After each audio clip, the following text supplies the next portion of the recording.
পর্যাপ্ত সরবরাহ থাকার পরেও রমজানে ভোগ্যপণ্যের দাম বৃদ্ধির অভিযোগের প্রেক্ষিতে চট্টগ্রামের খাতুনগঞ্জে অভিযান পরিচালনা করেছে ভোক্তা অধিকার সংরক্ষণ অধিদপ্তর।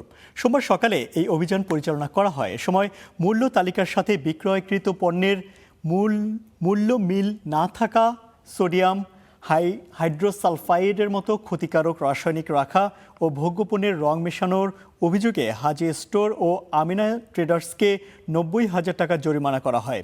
এছাড়া বেশি দামে পণ্য বিক্রি ও মোড়ক আইন বিধিমালা লঙ্ঘনের অভিযোগে ৩টি দোকানকে ১৩,০০০ টাকা জরিমানা করা হয়।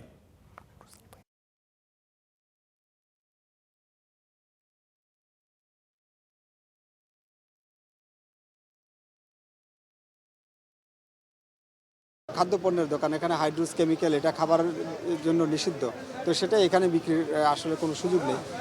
এটা ওনারা স্বীকারও করেছেন যে এটা আসলে যারা খাদ্যপণ্য তৈরি করে তারাই এখান থেকে নিয়ে যায়। তো এই দুটো অসঙ্গতি আমরা পেয়েছি, আর একটা প্রতিষ্ঠানের মূল্য তালিকার সাথে অসঙ্গতি, তো 3টে প্রতিষ্ঠানকে আমরা জরিমানা করেছি। যেখানে আমরা অসঙ্গতি পেয়েছি আমরা ব্যবস্থা গ্রহণ করেছি। আমাদের এই তদারকি কার্যক্রম চলবে। যদি আমরা এরপরও ব্যবসায়ীরা আইন ভঙ্গ করে, যদি ভোক্তাদের অধিকার লঙ্ঘন করে, আমরা আইনগত ব্যবস্থা গ্রহণ করব।